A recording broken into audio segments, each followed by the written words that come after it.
Hello everyone, welcome back. In the last lesson, we have tested our login functionality and it is looking fine.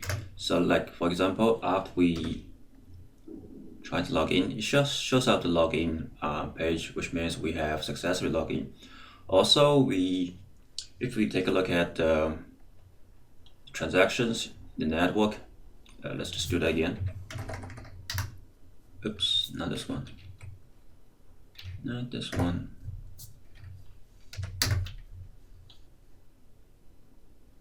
Okay, let me clear all this and we log in. And we have some transaction going on. The first one would be in options. It's a pre-flight. And the pre-flight is looking fine. And we have a second, which is the real get token.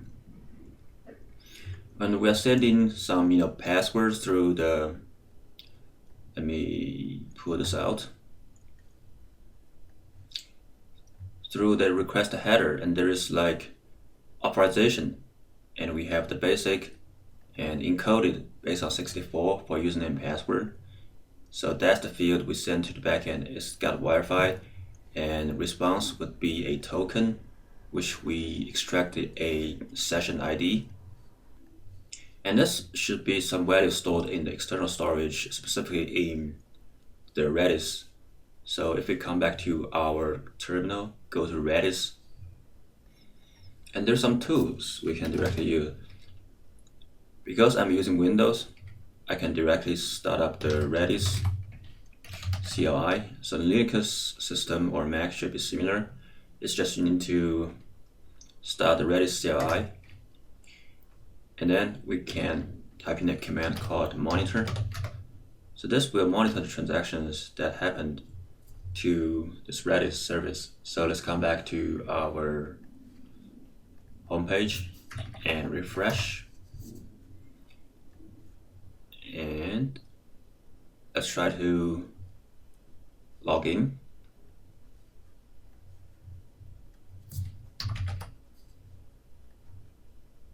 Okay, so we have login, and we are getting the session ID, something like this. And we have a lot of things going on here. Let's basically create a new sprint session, and we have the session ID BBA31 blah blah blah 60. So that's the same session ID as here. Okay. So as you can see, there are transactions going on with the session in Redis. Okay. And this just want to quickly show you. Or you can, let's see, do a keys to try to find all the keys. So basically, this Redis is a key value pair, in memory key value pair. So everything should be key value pairs. And we can see our newly created session ID here, and the previous one, expires. All right. Now let's come back to our admin page.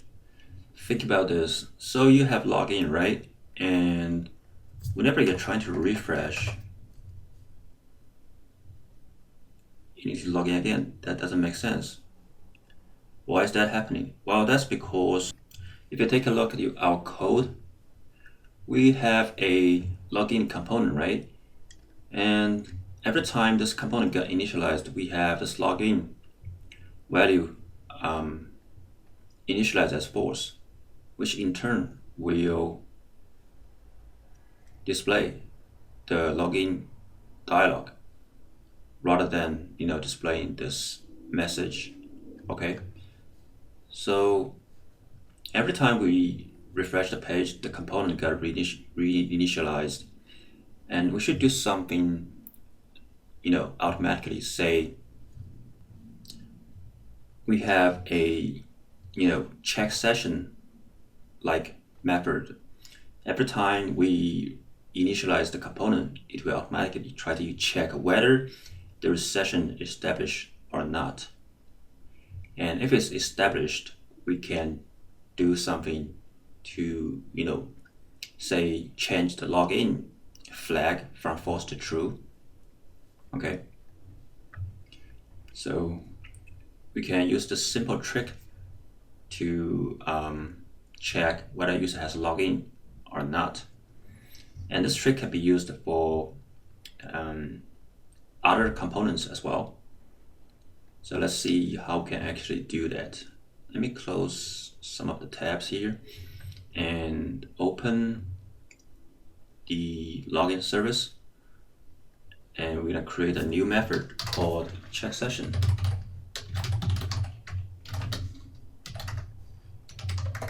And let me just copy some of the content here.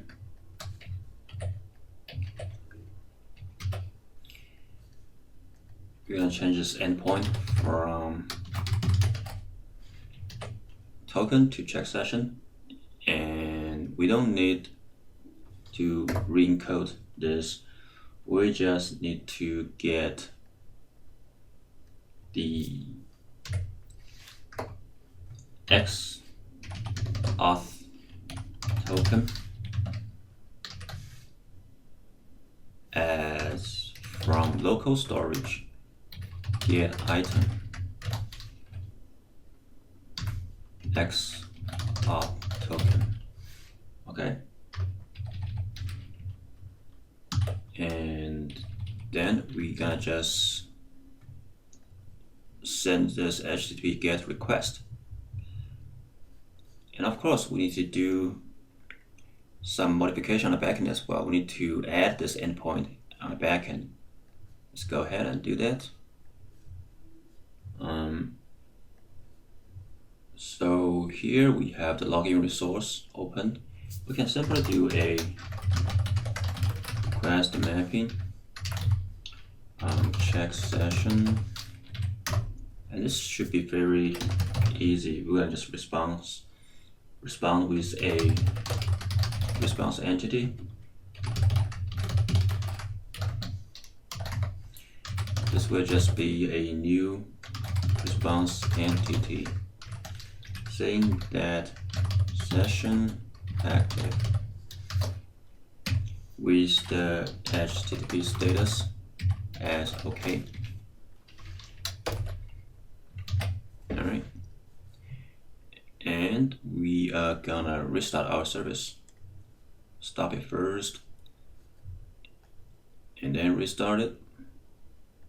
Oops, not Java application. Should be a Spring application. Well, it still started. Looks like it's working fine. And we can come back to our front end part. Go to login the component. So we have this on init, ng on init. This is from the Angular 2 lifecycle hook. So if you're interested on this lifecycle thing, so we can search it up.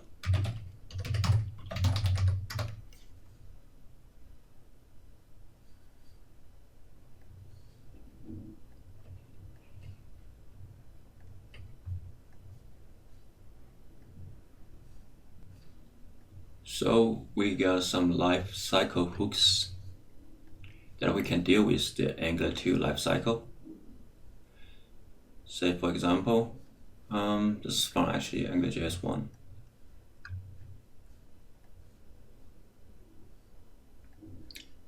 So those lifecycle hooks are the methods that you can extract and do some stuff on each stage of the Angular 2 element. Okay, so for example, the constructor happens first when a component is trying to get established. The constructor will be invoked, and you can do stuff in this constructor. But generally, you should do something related to the class level.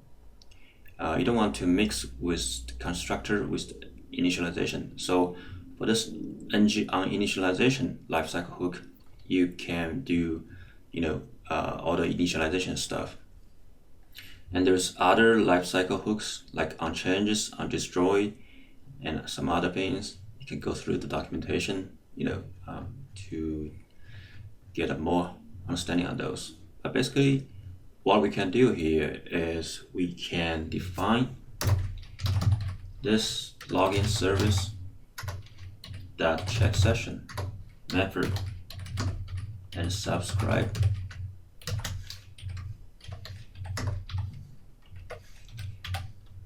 So if we have a successful response, we're gonna change this login to true. And if we have a unsuccessful response, we will change this to false. Okay. So this means every time when the user is trying to refresh the page, reinitialize this component, this service will be called on automatically. Okay, because it's under this ng on init lifecycle hooks. Alright, looks like we have some grammar mistake. Let's come back, take a look. It's indicating here. Well, that's because we don't need curly brace here. Sorry about that.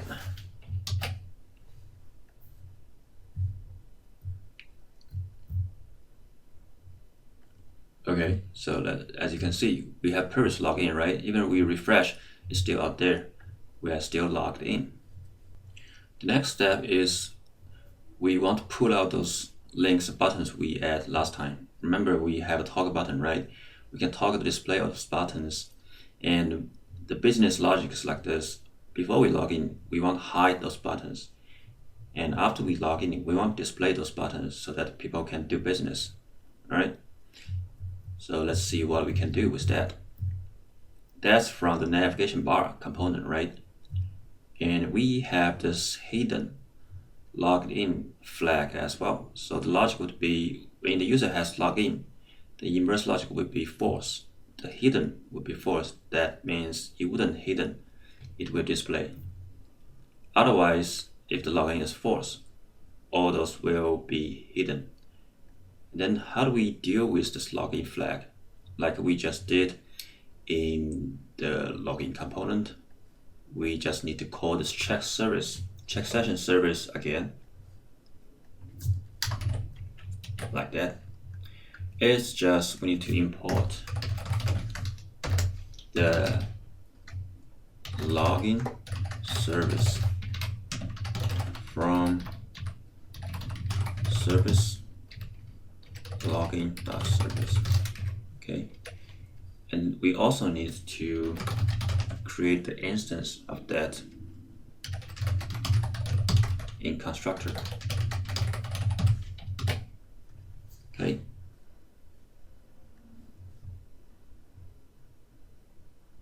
As you can see, this is displayed. Alright. And we can implement this logout functionality very quick. So let's just do that. Well, I changed my mind as this time is getting pretty close to the limit of the recording time. Well, we'll just do that in the next lesson. See you guys in the next video. Bye.